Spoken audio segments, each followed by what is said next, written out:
Hello everyone, it's me, Thetrucksimaddict, bringing you another Truck Simulator commentary. I am back after a very long-winded period of no videos, mostly because I have sort of lost my edge on the videos a little bit. I wanted to take a little bit of a break, just so I could get back into the swing of things when it comes to videos and stuff, because I started off just being really tired, then I sort of just lost and got pulled away from videos in general and stuff, and I am now back because I thought, you know, it's been long enough, it's nearly Christmas, so I figured I may as well start again before then. I never intended to stop doing videos at the end of this year.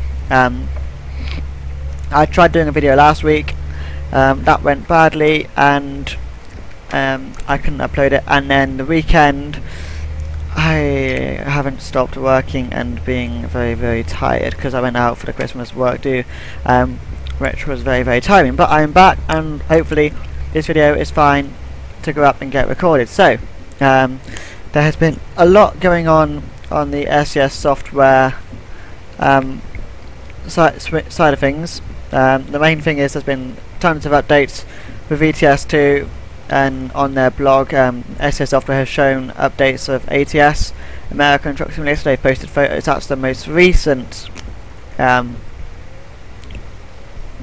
most recent blog update. At the moment, as you can see, it is getting windy, and I'm on the left hand side of the road, which means I'm in the UK. It's been a while since I've been in the UK, so I figure I really wanted to pop in. I want to be in Gear 10, don't I? Yeah. So yeah, and it's getting extremely foggy, which is, funnily enough, just how I left Europe a little while ago. It's like the weather hasn't changed in the UK. It's taken a little while actually to get the weather raining though. When I'm down south, I always turn the rain off, because, you know, when you're down the south of France, when do you get uber fog and lots of rain and lightning and other stuff like that? I mean, I know you do. I've been in a massive thunderstorm when I'm down there, but you don't get loads of fog and it doesn't rain constantly. But now I'm in the UK, I got a little bit, I started to miss the rain and the fog and all the bad weather quite a bit, so I've turned it back on, and I am at the moment not wishing I hadn't, although at the moment we're heading down to Cardiff, and because I'm coming up from Carlisle, or from, well, Newcastle, Carlisle way, I actually started at Newcastle, but I've taken the single lane roads over to Carlisle before dropping down to Cardiff. So I might regret it when I get onto those roads, just because single lane roads, quite narrow, lots of railroad crossings for me to watch out for, so that's going to be great fun to try and navigate through. But for the moment, the fog doesn't seem too bad, neither does the rain. But yeah, so I'm just going to start talking about the truck that I'm driving right now, because I don't think I've done a video in this truck yet. It's the new Volvo FH 2013. I assume that's what it's called. I hope it is. And I know I'm talking really fast, but yeah. But yeah, so this truck was released a couple of months ago now. Christ, it's been that long. And I just absolutely love this truck.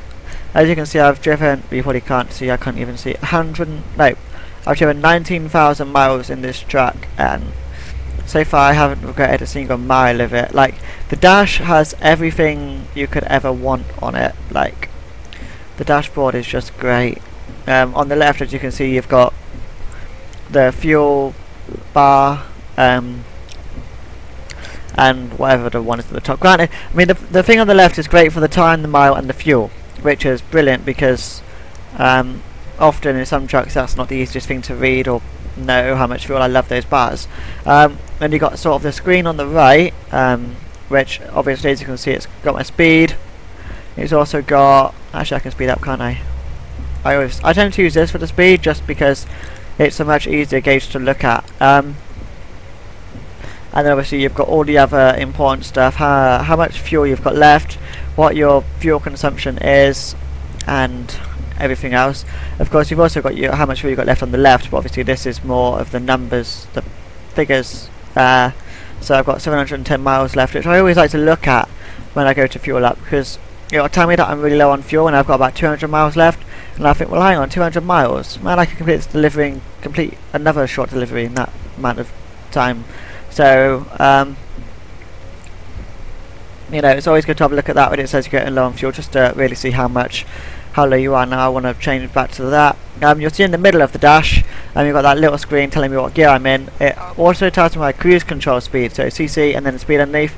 That is also very, very handy if I minimise the game. I bring it back up and I'm like, am I on cruise control?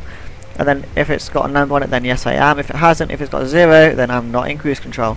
So I've just done that now just to show you what that means. So I'm almost on my way. Oh wait, so we're not actually going the way I thought. Hold on. Yeah, no we are. For some reason I thought, oh wait, yeah, okay. So this bit is the road where it's got lots of railroad crossings. It's a really nice road to drive on. I like that bit as well. That road's quite nice. All of this, but on UKTS they had those roads just not so detailed, I do believe. With Sparky's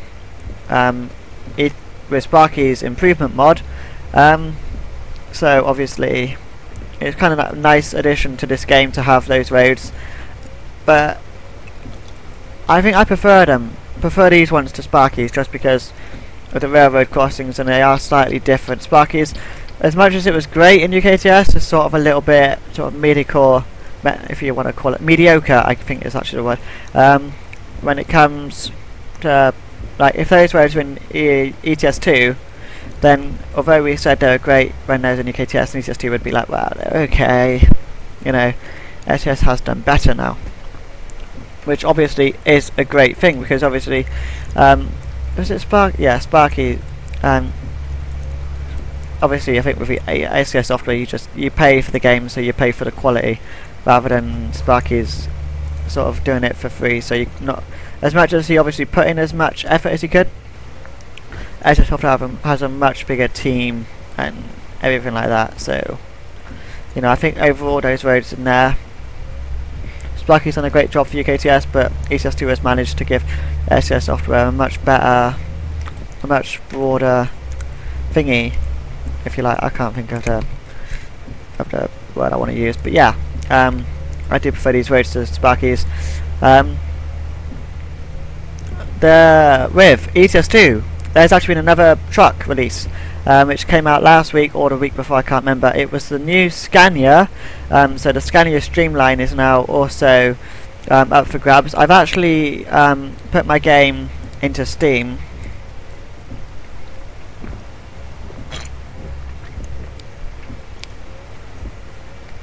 Because I realised actually, I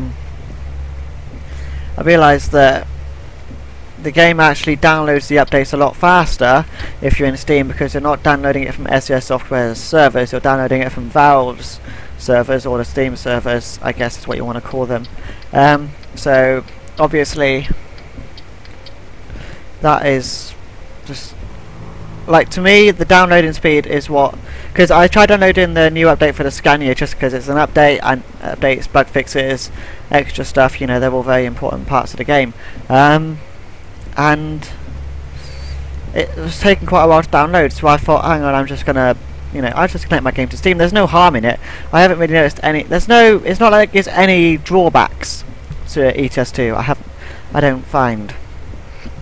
I was trying to avoid it just because ETS2 is fine without being Steam, but I've recently bought quite a lot of games on Steam, and I thought, you know, why not? It's not like Steam really puts me off games. And there's been a lot of comments about the ETS2 betas and a few DLCs, which I'll get into in a little bit, that are only released on Steam, and then people that just moan and complain to SES Software about it, saying that they're not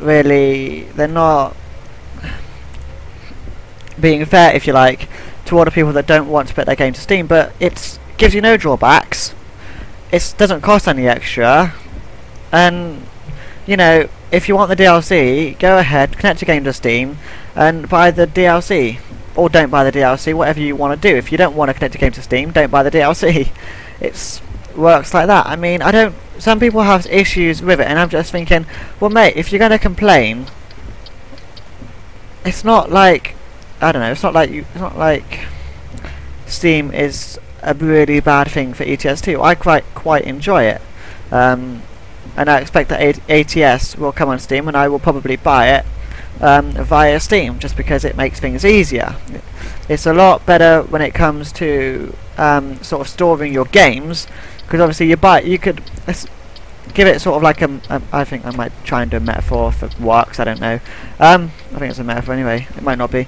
But yeah, it's like you buy all your games with CD versions of all your games, and you have to have like some sort of shelf to keep them all on. They could break, and because it's your responsibility, obviously you then lost the game and you've got to go and rebuy it. Steam is like that shelf that doesn't exist.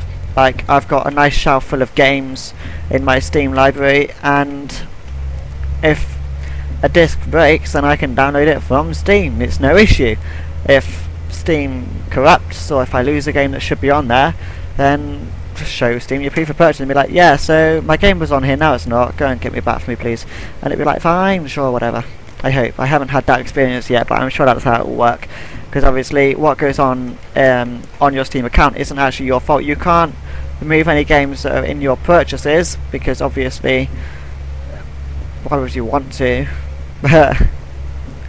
Like, if you remove something by accident, obviously that's the game lost, and you can't just sort of remove a game by accident unless you put it in a bin, which is just stupid. But yeah, people complain about DLCs only being on Steam. There's been a new DLC released, winter skin pack, which looks absolutely amazing. I'm first of all just using the JWT Volvo skin just to show you guys what that looks like. I will be showing an outside view of that at some point in this video. But people complain about that being only on Steam, and the beta releases of the updates, patches, being only on Steam. So non-Steam users have to wait for it to come out, for the updates to come out, not on Steam. Now the reason for the betas, I would assume, is that obviously the Steam community is a lot smaller than the community altogether. They've taken a little group of people that have Steam and said, right, you're going to beta test this patch, so thanks. Rather than saying, right, everyone can download it and just destroy our servers and then complain that the patch doesn't work. So, you know, it just will create a bit large, massive mess. So at least SES Software doing that via Steam works out to be a much better thing, I think. I mean, it doesn't bother me. I haven't opted in to the beta testing for ETS2. I don't really want to at the moment. I prefer just waiting until the actual release, because at least that way I know that I'm not going to be downloading an update. I can wait, basically. I can wait for the stuff that will work rather than the stuff that's going to have issues. 'Cause obviously you try and report issues when you've got the beta, and I mean, I just think, you know, I'm sure someone else has reported that, and I'm sure someone else has reported this, and so I just feel like, you know, it's not really that major of a thing for me to have to jump on as well. Other people can report it. As much as I'd love to be able to get ahead on that and really help SES Software with the game, sort of pointing out bugs and stuff, when everyone else has got it at the same time, I'm sure everyone else can do the same job that I can do. And since I don't really have enough time to, I don't really have a lot of time to actually play ETS2 these days, it's like I don't really need to start beta testing on Steam. I would love the opportunity to obviously beta test before Steam, because there's less people doing it, so there's more of a need for me to point out bugs. But when everyone else can do it as well, there's not so much of a need. I mean, I do if there's a bug and the patch has already been released, because obviously then the beta is something where you expect people to start reporting bugs immediately. Like, if you download a beta, then you're taking a responsibility that the bugs you find, you can let SES Software know, because although they may already know about it, they might not know about it because it's got through to the beta, the public beta, the open beta. Whereas if it's already got through, if all the beta people have missed it, and then it's already got through to the total release of the update, then obviously if I notice it, then obviously something's got to be said, because clearly everyone else has missed it. So it's like, maybe it's not really that common of a bug, and I need to tell OCS software about it so that no one else can find it.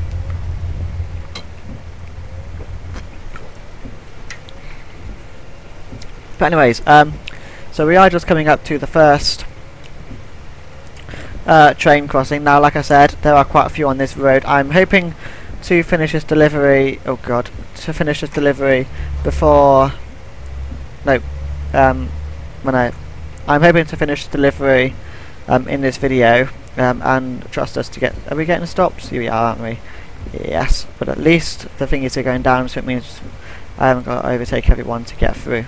Although it would have been nice to have just got straight through. How much time have I got left? I believe this is an urgent delivery, and you can tell it is because I've got 2 hours left and I've only got an extra hour until the delivery is late. So here's the Volvo truck anyway, the JWT cab up. I think that the maker of this skin has done an absolutely fantastic job at this. It looks absolutely fantastic. Stunning job. And I can go, so let's go, rather than holding everyone up. But yeah, I just love the look of this skin, and I forget all of the credits, but obviously I can just massive shout out to the JWT mod team. They've already been working hard on the Scania Streamline skin, which to me, the Scania Streamline, I'm not really that excited about. Obviously, like I said, it came out a week or 2 ago now, and I still haven't driven it.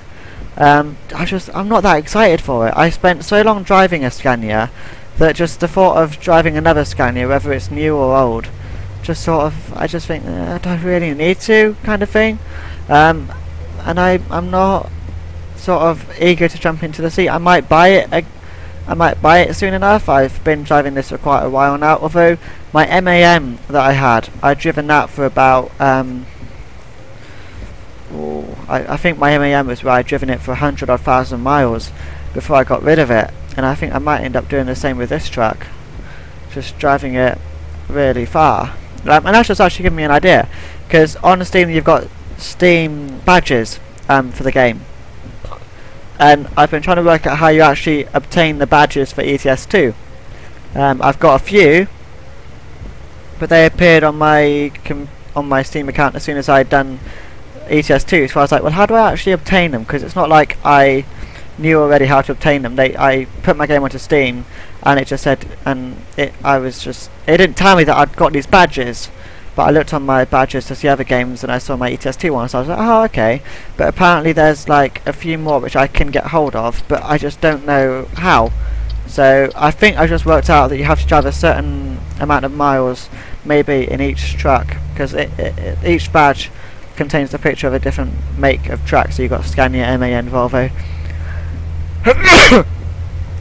Bless me. Pardon me even. I don't know, whatever. Crap. So I expect that it's something like that. I've got the Volvo, the MAN one, and the Renault. For some reason, apparently I drive the Renault quite far, if that is the case. But we'll have to see. I might hop into the Scania, see how many miles I drive, because Scania is one that I haven't got for some reason. Maybe because I only drove the 50 kilo Scania really far. So yeah, we'll have to see how that works out. But we'll talk now about, I don't know, I guess the ATS screenshots, so it's not really a lot to talk about there. They've just posted some more screenshots of American Truck Simulator, as you would expect, being the ATS screenshots, of course. But they're sort of, that game looks brilliant, but to me it's not really standing out at the moment. I'm waiting for videos of it to actually figure it out, to actually really come to think whether it's actually a really good game or not. What I will talk about now, which I've just thought about, another thing on the blog. Now this is basically going to be a video about the blog, if you haven't already figured out. But yeah, so ASO Software posted a video of an old Scania, I think it was a T620 or something. I know it was a Scania T-Cab, a really old model by the looks of it. And they're getting the sound recordings for it. It's a V8, so they're actually working to get proper V8 sounds for the trucks, for Scanias, I don't know if Volvo is a V8, so I would have thought every new make of truck would be V8 now. Although it seems that everyone still goes on about Scania being V8, and I'm like, well, isn't every truck now? I watched a video the other day of a truck driver that drives a Scania, and it was you're never late when you're in a V8, and I'm like, no. Okay, fair enough. But yeah, I guess that driver likes Scanias. We get stuck behind the second one. Damn it! I haven't got long to go. Oh crap. Oh good. Okay. It's not like I've got I'm in gear 8, so I want to go to that one. Right. Let's have a look. 55 minutes. We got 2 hours left, so we're making fairly good time. As you can see, it's been so long since I last done a video. I've got £130 million, nearly £131 million, and I haven't cheated a single bit. I've never taken out a loan. I've been quite good in this game. This is still the original profile that I had when I first booted up ETS2 on that night when it came out. So definitely not cheating. But I don't know. I don't want to start a new profile because I've always wanted to, like when I first got this, I thought, you know, I wanted to have the same profile going for many years to come. I wanted to be there in a couple of years, and I want to be in gear 9, don't I? Yeah. I know they want a spoon, but you know I'm nearly there. But yeah, I really wanted to just in a few years have exactly the same profile. Just think, wow, this is the same one that I started with, and that's why I was so cautious with mods when I first started ETS2. Like it took me ages to actually start putting in mods which I wanted to trust, and it's once you sort of get knowledge of how the mod system works in ETS2, like standalone mods. When I first heard about them, I thought that when you put them in your game, you're a donut. Whoops. But yeah, when I first put them in my game, when I first heard about standalone mods, I thought that when you put them in your game, you couldn't take them out of that profile. It would crash the game if you tried taking out your profile. Now I've learned that it only crashes if it's still in your freight market, and you go to look in your freight market and it tries loading it, and then it's like new. So basically, if you take it out whilst you're mid-delivery with a trailer, with the not standalone trailer mod, and then you do a little cheat in the console that forwards time to whatever, then the trailer will be removed from the game's sort of temporary data. For example, all the data of that trailer will be removed from the game in 12 hours, not 12 hours, let's say 72 hours, yep, 72 hours of the game, of the trailer being removed from the game, because 72 hours is the amount of time it might take for the, because some trailers, obviously, some deliveries, the time remaining until they expire is 72 hours. I think that's about the longest you can get it for. Ah, I was hoping I could just sort of dodge in, overtake you, and work, but no, apparently not. Now give way to the right, so you first. Mate, you could have gone, so you're letting me go, are you? Well, thank you very much. Turn that off. I know, I swung that a little too wide, I think. But, you know, oh no, actually I've done that quite well, because, oh crap, and I'll do that. And it's like, I've done that quite well, and I just gone the wrong side of the road. Yeah, why not? Yeah. Let's not do that. And it stops raining as I finish the delivery, which is great. Well, not finished, but nearly finished. So my lights can go off. The one problem I find with this Volvo is the interior lights. As you can see at the moment, with the interior lights not on, you can't really read it that well. So I always drive with either my lights on or my interior lights. They're called my parking lights, apparently. Just, I think it's a lot better when they're brighter, so that you can see all of this just nicely, like that, nicely lit up, because otherwise you're trying to look into it and it's like, wait, what does that say? 11? Oh, okay. And all the other dashboardy stuff is kind of hard to read. Now, can we have some dotted lines just before this bridge, please? I want to be able to overtake this slow joker. It looks like I'm not going to be able to overtake this slow driver. I'd love to one day be able to know what truck it is I'm following from behind. Like, normally I would look at sort of the mud flaps because it should say what truck it is, but this doesn't, so I don't know what truck it is. Put in the comments what truck it is right now. And I will try and find out when it goes sort of another way to me, and I can see what track it is, and I can be like, yeah, you were right, and you know,